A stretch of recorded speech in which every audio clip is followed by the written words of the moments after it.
English Lovelies, Kira here, and today I'm going to be doing a belated wrap-up for August. I actually read about 8 books last month. I have been slumping something fierce since July when I read 17 books. So it's been a little bit of a struggle for me to really jump into books. It's not the fact that I don't want to read, it's just the fact that my willpower to power through more books has been just a little bit lacking. I always want to read. I'm just not always in the mood to read. Total difference. Total difference. So I'm gonna go ahead and get into the statistics. I think a couple of you guys seemed to like the statistics last time I did them, so I'm just gonna go ahead and do it again and let me know if you like it. Also, one more thing, I am actually doing a satisfaction survey in the bottom in the Survey Monkey, and after you guys watch this video, I'd really appreciate it if you guys took part in that survey so I can kind of get a feel how you guys respond to my channel just by watching it. So I really would appreciate that if you guys could do that for me. It's only 6 questions long. It's very simple, very straightforward, just some responses. So appreciate it, guys. As far as the statistics go, I read 8 books in the month of August. It was 2,804 pages that I read. And as far as books go, I read 5 regular books, 1 manga, and 2 digital books. And those 2 digital books, one of them was an ARC from Endelweiss, and the other one was actually sent to me by a publisher or a promoter for a book. It was a brand new graphic novel that recently came out. It is available on Amazon, but we'll get to that. So we're just gonna go ahead and get into the books that I read. So the first book that I read was Hunting Prince Dracula by Carrie Maniscalco. This was a no contest. Of course, this got a 5 out of 5 stars for me. I didn't like it as much as I liked Stalking Jack the Ripper, but I still really enjoyed it because there was a lot of things in here. It made my vampire heart very happy. And so I don't want to say too much about this because this is a sequel to Stalking Jack the Ripper. This is a YA historical fiction series that uses real serial killers in a fictional context and really focuses on the hunt for these serial killers. The first one was regarding Stalking Jack the Ripper, and the second one was regarding somebody that was draining the victims of their blood. And so I really like how well she tries to flesh out everything. You can tell just by her story that she's done quite a bit of research for this. And yes, they're not 100% historically accurate, but she also leaves a little area in the back kind of discussing what she had to change in order to make it fit the story. I really love this. Thomas Cresswell and Audrey Rose are back again for another round, and I love this couple so much. Thomas Cresswell is another book boyfriend of mine, and I don't know if you guys have met him, but you guys really should meet him, because if you haven't met him, then what are you guys doing? You need to read these. They're awesome. And I loved all of the lore in this. Like, there was so much Vlad Tepes lore. They incorporated elements of Bram Stoker's Dracula, and they didn't forget the Bloody Countess in this either. I'm going to leave a link above because I did a full in-depth review regarding a lot of the historical information. Even if you haven't read the series, I really tried to kind of talk about the elements that they included in this so that even if you haven't read the series, it kind of gives you a feel for what elements are involved. There are portions of that video that do include little tidbits from this and even spoilers, but I let you know when they're coming and you don't have to worry about having any spoilers with that. It's just basically I set it up to where even if you've never read the series before, you'll still kind of get a feel for what elements this book includes. The next book that I read is Radio Silence by Alice Oseman. I finally got to this. This has been going around in BookTube for a very long time. This is a very popular book, and I can see why it's so popular. This book is about Frances Xavier. She is a hardcore student. She works endlessly. She really doesn't have much of a personal life outside of her academics, except for a podcast on YouTube called University that is her main and only escape. One night, in an attempt to be social, she goes out and she meets up with Eland Last. A few years ago, Frances had a real big thing for Aelid. A few years ago, Frances had a really big thing for Aelid's sister. Frances is actually bisexual. Frances is also biracial. She's Ethiopian and British. We got a lot of rep going on in here too. When she runs into Aelid at the bar, he's really drunk and they're outside by themselves. And he kind of begs her to take him home with her because he doesn't want his mom to wake up while he's trying to sneak back in because it's really, really late at night. And he kind of blabs to her that he is actually the creator of Universe City, which is not common knowledge. A lot of people want to know who the creator of Universe City is, so this is like really big information for her. This is a really big deal for her because that means like one of her favorite podcasts of all time is actually made by somebody that she knows. So she takes him back to the house and he sleeps over, nothing sexual. Like this, one of the things like that you actually really notice about this is that they have a completely platonic relationship between a boy and a girl, which is another reason like why this book is just so hyped, because that is not something that you typically get to see in a lot of books. Usually a friendship between a boy and a girl ends up blossoming into more than that, and it becomes romantic. This is not the case for this at all. They are strictly platonic throughout the entire thing, and this book really is about friendship. I also have to say that there are a few trigger warnings in this as well, and they include death of a parent, they include death of an animal, suicidal ideation, parental abuse, depression, and discussion of mental illness. So there is quite a bit going on in this book regarding the context. So just be warned like that there is triggers in here that could possibly trigger you. Oh, all in all, this book is very tender and very beautiful. I mean, not only do we get friendships, but we also get a wide variety of people. Not only do we have the diversity of Ayland and Francis, but a lot of the supporting characters in this are also extremely diverse. Ayland is also gay, and Ayland has a love interest named Daniel. Daniel is actually a Korean immigrant, which is just another example of all the diversity that they have. This book also kind of talks about YouTube and internet fame, and it goes like really into all of that as well, which is kind of nice because they kind of give you like a little bit of a platform like on how to handle this, or how people kind of experience like this growth. And I mean, growth in a quick form on any public social media site will probably be a little bit stressful. It doesn't matter, I think, who you are, like especially if you're not used to that kind of attention. But after a while, I mean, you getting a lot of attention like that probably would be kind of stressful, and this book kind of emphasizes that, and it also emphasizes how the characters handle it. This book is extremely tender, it's extremely beautiful. I do recommend it. This was another 5 out of 5 stars for me, and that's really like what the hype is really concerned like about this, is about how beautiful like the platonic relationship was. But there's also like a lot of other like little things like the YouTube stuff, the diversity, just a lot of things really make this book very worth the hype. So the one manga that I read is Dream and Sun by Ichigo Takano. This is by the same person that wrote Orange. And I wanted to go ahead and dig into this. This is about a young girl named Shimana. Her mother died when she was really little, so her father ended up remarrying, and her stepmother just had a baby, which is a half sibling. She feels like she's not really loved and cared for there. She feels like she's kind of invisible.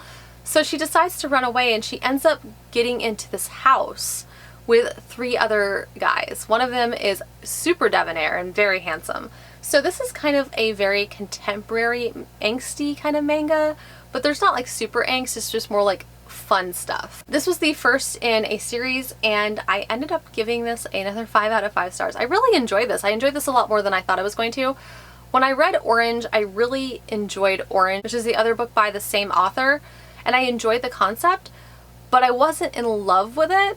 I know like that's kind of an unpopular opinion, but I wasn't completely in love with it. This I really enjoyed. So even if you're not a huge fan of Orange, you might still enjoy this. The next book that I read in August is Taylor Jenkins Reid, Maybe in Another Life.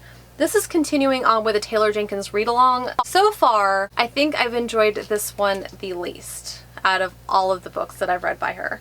The main reason that I didn't absolutely find this completely to my tastes is because I approached it like something that was fate, and a lot of stuff like was fated to be, and the characters talked a lot about fate and destiny. Basically, Hannah is our main character, and something happens and she ends up moving back to Los Angeles after she had an affair with a married man. She's kind of dealing like with all of that baggage. So she decides to move back to LA to live with her good friend Gabby that she has known forever. Gabby is actually married now. So Hannah ends up moving in with Gabby and her husband. Now, there was a high school sweetheart kind of in the mix. His name was Ethan, that Hannah was seeing for a while. He was her first time, like they had a lot of chemistry.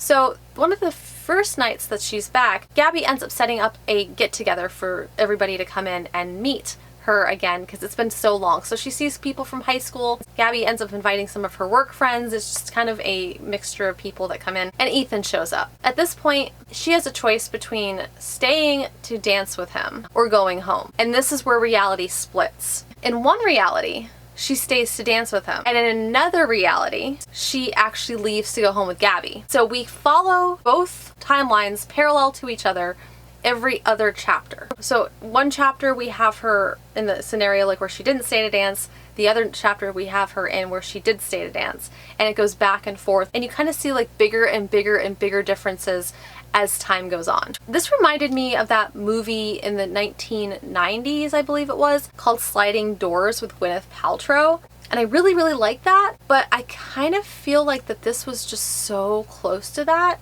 I just couldn't suspend how I viewed this book. So because it was just so similar, I just had a little bit of a problem with it. I'm pretty sure like some people really, really enjoyed this, but this wasn't anything like what I expected. I expected this book to be about a girl who's trying to figure out what she wants to do with her life as a late 20-something girl. And I didn't get that from this. I got a two converging timeline and fate and destiny and everything else. So this was definitely not what I expected, which I think was part of my battle with reading it.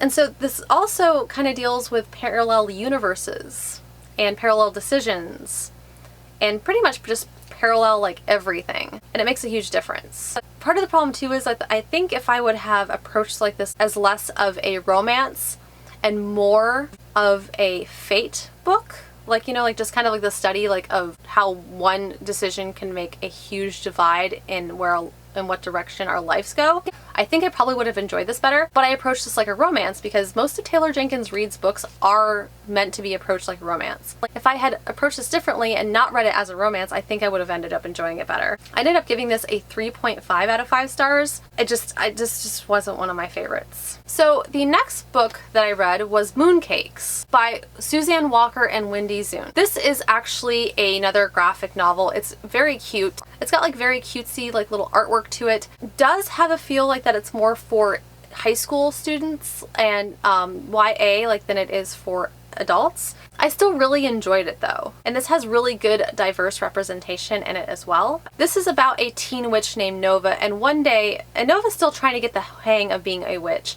She's still trying to develop her power and her abilities and get a real good handle on those. One day, Tam, one of her best friends, showed up, and she's had kind of a love interest with Tam for quite a while, and no, she never really knew where Tam had disappeared to, so she was very happy to be reunited with Tam again. Tam actually is a werewolf, has werewolf magic, and there's this big bad demon thing. The only thing that's going to help them defeat this demon thing is Tam's wolf magic. I really, really like this. Like, this was really interesting to me because Tam is actually non-binary, and I personally haven't had a ton of interaction with non-binary people, mainly because I live on the Bible Belt, and so I was really glad to see that they had a non-binary character in it, and it was actually represented very well. Like, Nova's aunts were very, very respectful, and they used her pronouns properly and everything. And when they, at the first interaction, they actually didn't use her pronouns properly, but they were very accepting of Tam saying, hey, if you guys could be, cautious about how you address me, I'd really appreciate it. And it was a very loving atmosphere, and I really like how that was portrayed. Tam is also mixed race, and I feel like also like that increased the diversity. This book was extremely easily understood. It was written very, very clearly. I really liked the layout. Like, it was a very easy read. It was easy for me to digest. I feel like I feel like they could definitely continue on with the series, and they probably will. All things aside, like, though, this was also kind of cliche. So I guess, like, in a lot of situations, like, a young witch will end up having parents who are not in the picture. And so instead of having parents who are in the picture, she ends up with family, distant relatives, or, like second removed relatives that are her mentors. And this was absolutely no different from that. So I did feel like that there was like a lot of cliches in this that I didn't really like. I mean, it worked for the storyline, but like I just wasn't like super excited regarding that. I still really enjoyed it in spite of like those cliches, and I ended up giving this a 4 out of 5 stars. The next book that I read was also my digital book, and it was a graphic novel that was distributed to me by Archangel Inc. They contacted me and asked me to go ahead and review this for them, and I do appreciate them thinking about me. I just wanted to say thank you so much for thinking of me regarding this, and I went through and I read the book. Unfortunately, I wasn't crazy about it, and the main reason I wasn't genuinely crazy about this, it had a good concept from the beginning from what I remember, and so basically like it was, this graphic novel was structured like where it had a few paragraphs, and then it would have a bunch of pictures like with a few words underneath that kind of followed those paragraphs a little bit. But as time went on, they just completely like went way out in left field. I read this book twice and I still cannot tell you what exactly I read, because I was really trying to digest it, because I'm just like, well, maybe there's something I'm missing, maybe I just don't get it. Honestly, I mean, the fact that I had to work so hard to try to dig my hands into the context of this kind of really just set me off on it. I think with more time, this author is an author that I could really, really, really love. I think this author has a lot of good points, and from the little paragraphs that I got out of it, I thought like that, oh, this is going to be awesome. Like this author, like, you know, he's really inspired. But unfortunately, like this book was definitely not for me. It seems like it got really good ratings overall. Like I think there's maybe some people that got it. Maybe I just didn't get it. I don't know. But maybe it's supposed to be more like interpreted as an art book rather than a spiritual experience. I kind of felt like the paragraphs that were in this were supposed to be approached like more spiritually, and I didn't really understand where they were trying to go with it. So unfortunately, I ended up giving this a 2 out of 5 stars, because honestly, like I just couldn't, like I just couldn't, like it just wasn't for me. And I'm hoping to see more from this author in the future, and I probably will try to reattempt another book by this author, because I think that they have a lot of concepts that will probably be right up my alley. I just don't feel like the ones that were in this particular book were fleshed out enough that I was able to connect with them. The next book that I read is Lady Smoke by Laura Sebastian. This book is the sequel to Ash Princess. I wanted to go ahead and continue on with the series since I had just recently read Ash Princess. This has a completely different feel to it. It takes place in a completely different land. There's a lot of other things going on. I don't want to say too much about this, because if you have read Ash Princess and you enjoyed it and you're planning on continuing on with the series, to tell you anything more than that will probably ruin this for you.